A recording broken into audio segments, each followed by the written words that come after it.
आकाशवाणी गोरखपुर से प्रादेशिक समाचार।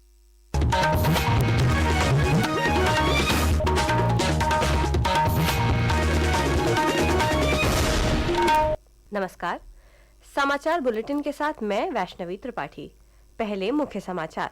राष्ट्रपति द्रौपदी मुर्मू के कल मथुरा वृंदावन के प्रस्तावित दौरे को लेकर तैयारियां अंतिम चरण में। अपर मुख्य सचिव और पुलिस महानिदेशक ने की तैयारियों की समीक्षा। राष्ट्रपति द्रौपदी मुर्मू ने नई दिल्ली में प्रदान किए राष्ट्रीय फिल्म पुरस्कार।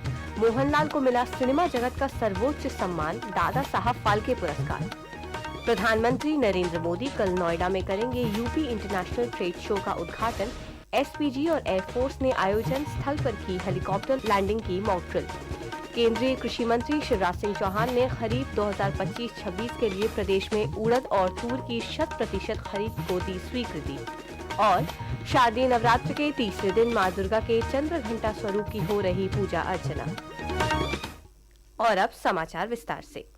राष्ट्रपति द्रौपदी मुर्मू के कल मथुरा वृंदावन के प्रस्तावित 1 दिवसीय दौरे को लेकर तैयारियां तेज हो गई हैं। कल अपर मुख्य सचिव दीपक कुमार, पुलिस महानिदेशक राजीव कृष्णा समेत अन्य वरिष्ठ अधिकारियों ने मथुरा पहुंचकर तैयारियों की समीक्षा की। इस दौरान उन्होंने श्री कृष्ण जन्मभूमि और श्री कुब्जा कृष्ण मंदिर की सुरक्षा व्यवस्था देखी और अधिकारियों के साथ बैठक कर आवश्यक दिशा निर्देश दिए।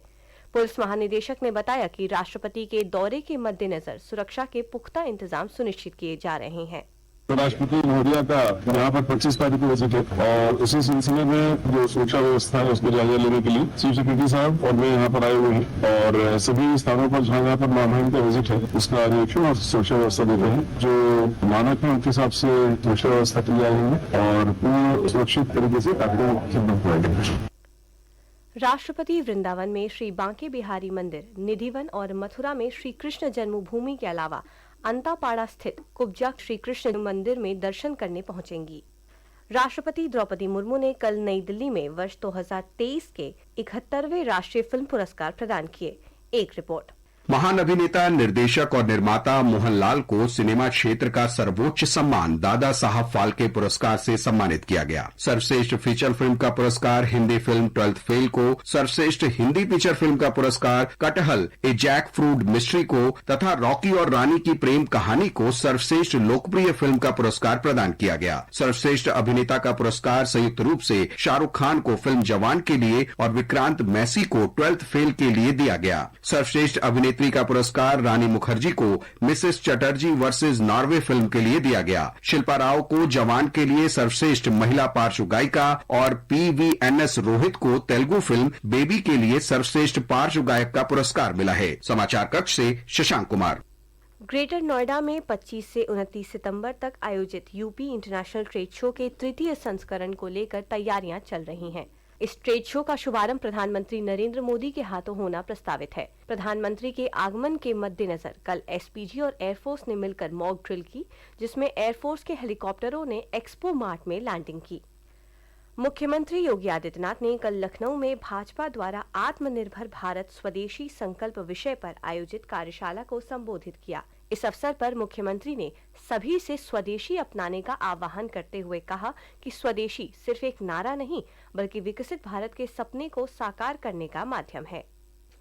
रेल मंत्री अश्विनी वैष्णव ने घोषणा की है कि यात्रियों की सुविधा के लिए दीपावली और छठ पर्व के दौरान 12,000 विशेष रेलगाड़ियां चलाई जाएंगी। नई दिल्ली में श्री वैष्णव ने कहा कि ये विशेष रेलगाड़ियां 1 अक्टूबर से 15 नवंबर के बीच चलेंगी। उन्होंने बताया कि पिछले वर्ष दिवाली और छठ पर्व के दौरान 7,750 विशेष रेलगाड़ियां चलाई गई थीं। मिशन शक्ति के 5वें चरण के तहत प्रदेश भर में विभिन्न कार्यक्रम आयोजित किए जा रहे हैं। इसी क्रम में कल इटावा के जिलाधिकारी शुभ्रांत कुमार शुक्ला ने कस्तूरबा गांधी विद्यालय की कक्षा 8 की छात्रा उन्नति यादव को 1 दिन का जिलाधिकारी बनाया। इस दौरान छात्रा ने कहा कि वह भविष्य में समाज के हर वर्ग की मदद करना चाहती है। मुझे बहुत अच्छा लग रहा है। मेरे माता पिता को भी मुझ पर गर्व हो रहा होगा। मैं इन्हीं की तरह कार्य करूंगी। जिस गांव में जो भी समस्या होगी मैं उसका समाधान निकालूंगी और जो गरीब लोग हैं उनको जो भी चीज की समस्या होगी उनकी सहायता करूंगी। प्रादेशिक समाचार आप आकाशवाणी गोरखपुर से सुन रहे हैं। ये समाचार बुलेटिन हमारे YouTube channel AIR news Gorakhpur और X हैंडल AIR News_GKP पर भी उपलब्ध है। केंद्रीय कृषि एवं किसान कल्याण और ग्रामीण विकास मंत्री शिवराज सिंह चौहान ने खरीफ 2025-26 के लिए प्रदेश में प्रमुख दलहन एवं तिलहन फसलों की खरीद को मंजूरी प्रदान कर दी है। कृषि मंत्री ने प्रदेश के किसानों से उड़द और तूर की 100% खरीद को स्वीकृति दी है। साथ ही मूंग, तिल, मूंगफली की खरीद को भी स्वीकृति मिली है। उन्होंने किसानों के हित में पूरी खरीद प्रक्रिया को पारदर्शी और डिजिटल तरीके से संपन्न करने के भी निर्देश दिए हैं। श्री चौहान की अध्यक्षता में कल हुई वर्चुअल बैठक में प्रदेश के कृषि मंत्री सूर्य प्रताप शाही और वरिष्ठ कृषि अधिकारी शामिल हुए। अगली पीढ़ी के जीएसटी सुधार भारत की अप्रत्यक्ष कर प्रणाली को सरल बनाने की दिशा में एक महत्वपूर्ण कदम है। विभिन्न वस्तुओं और सेवाओं पर कर की दर कम करके लोगों को काफी राहत प्रदान की जा रही है। एक रिपोर्ट।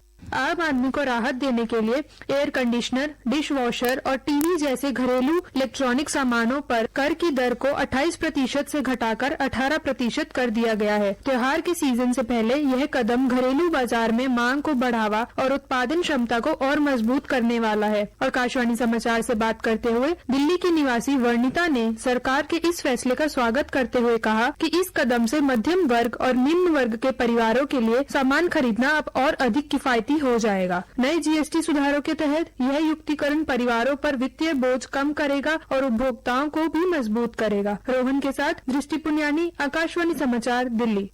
प्रधानमंत्री नरेंद्र मोदी के नेतृत्व में सेवा और सुशासन मंत्र से अभिप्रेरित सरकार परिवर्तन और प्रगति की दिशा में लगातार काम कर रही है।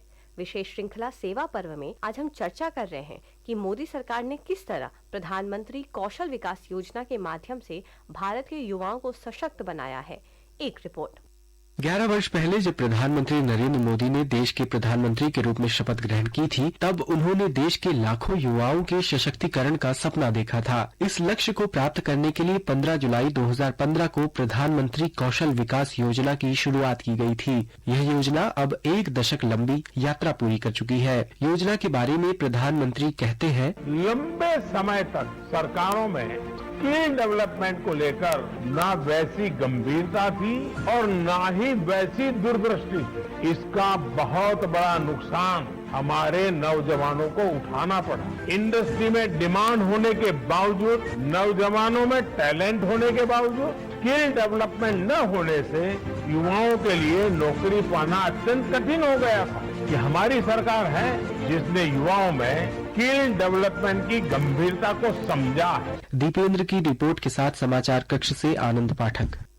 समाजवादी पार्टी के वरिष्ठ नेता आजम खान 23 माह बाद कल सीतापुर जेल से रिहा हो गए। उन पर विभिन्न मामलों में 96 केस दर्ज हैं।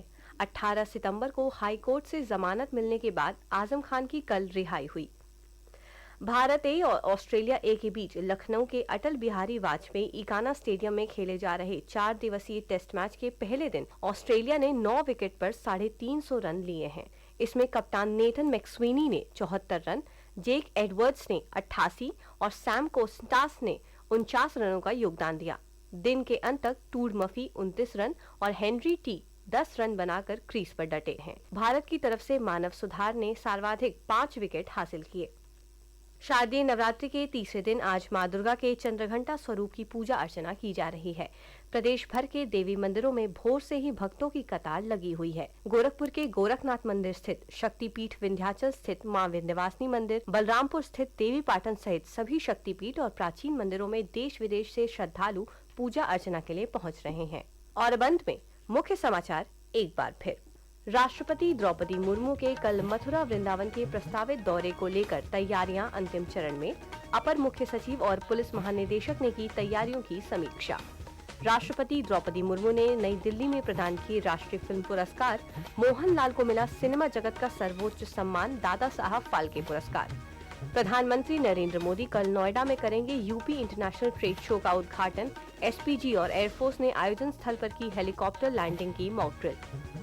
केंद्रीय कृषि मंत्री शिवराज सिंह चौहान ने खरीफ 2025-26 के लिए प्रदेश में उड़द और तूर की 100% खरीद को दी स्वीकृति।